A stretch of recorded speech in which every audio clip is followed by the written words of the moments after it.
Procrastination. We've all done it. In this video, I'm going to share with you how you can stop procrastination and manage your time wisely. So let's go to the video. Hello everyone, my name is Julie Kim and I am the graduate of USC and Harvard, now mentoring high school students with the college admission process using passion projects. I've helped students get accepted into Stanford, Princeton, UPenn, Rice, Berkeley, USC, NYU, the list goes on, and my students get accepted using passion projects. And if you want to learn more about passion projects, I invite you to my free masterclass. Inside the free masterclass, I'm going to teach you the 4 college admission mistakes that so many high school students make.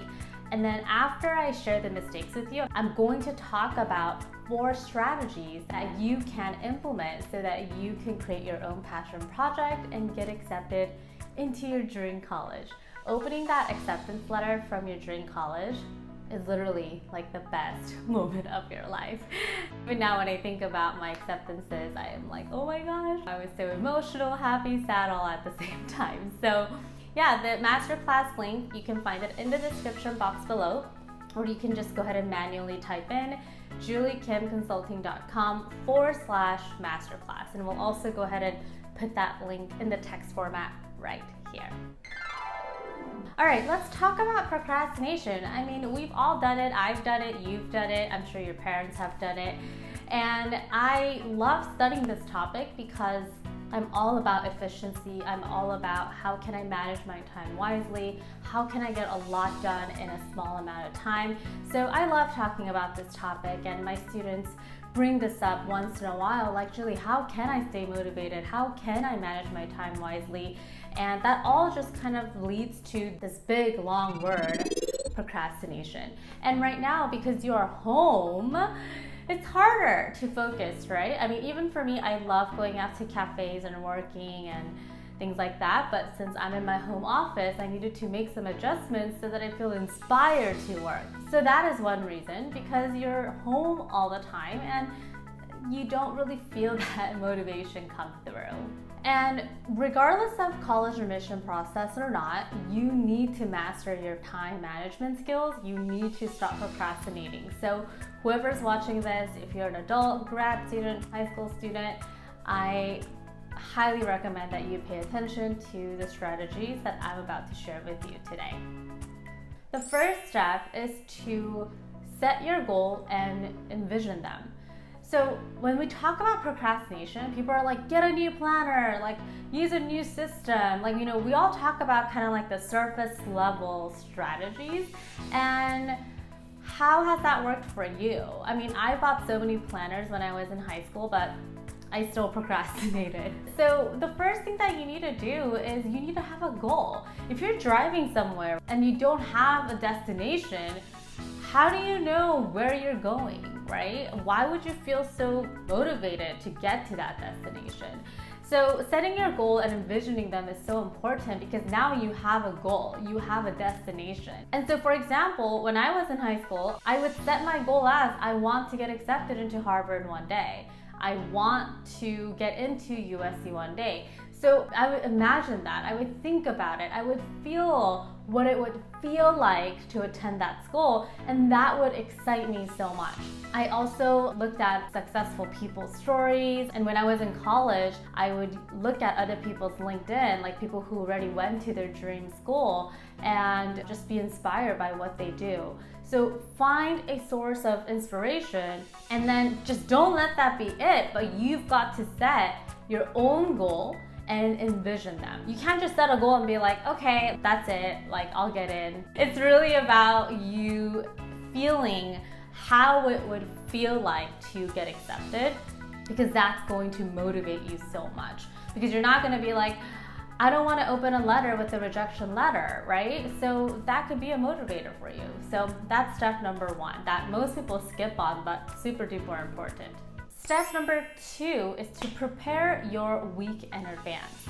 So I picked up on this strategy about a year ago from one of my mentors, and she said every Sunday night she sits down with her laptop, her planner, and everything else that she needs, and she plans out her week on Sunday night. So when she goes into her office or when she starts studying or whatever she has to do, she knows exactly what she needs to do that week. A lot of us procrastinate. You know why?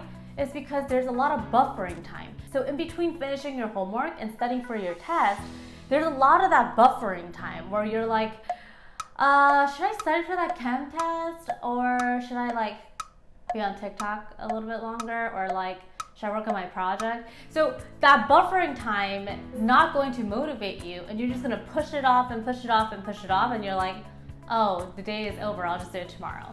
And that's how procrastination starts, right?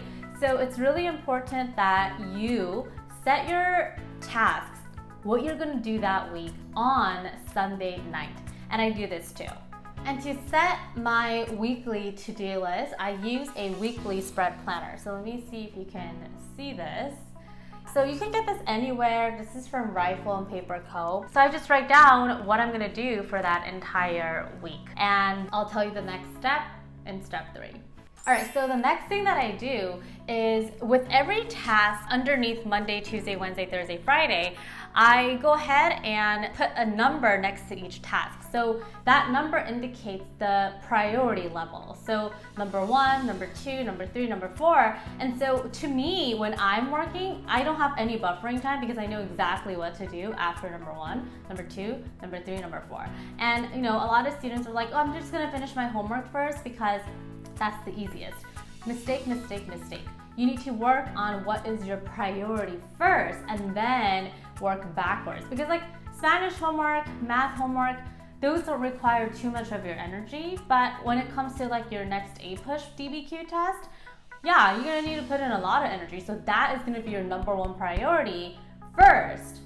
And that has a higher weight to your grades, right? So anyway, that is my 3-step process for not procrastinating. It's really simple, but I feel like a lot of people don't know about it. And this is something that I've mastered over the years, and it didn't come to me like really quickly. But I'm telling you what has worked for me and something that I put into practice for many, many years. So I hope that you found this video helpful. And I have a lot of other procrastination videos and strategies that I also share with my students inside my paid programs. And so yeah, if you're in one of my programs, I can also share more about that. I hope that you enjoyed today's video. If you liked it, give it a thumbs up. And in the comment section below, let me know what makes you procrastinate and how will you turn that around moving forward. Let's go ahead and share our thoughts and feelings in the comment section down below. And as I mentioned earlier, I highly encourage you to attend my free masterclass because right now there's so much going on in the world, and with COVID and schools closing and ACTs being canceled, it's really important that you create a standout factor in your application, and that's all I really talk about in the masterclass. So again, the registration link for the free masterclass is juliekimconsulting.com/masterclass. I'll see you inside, and I'll be back here with another video. Take care. Bye.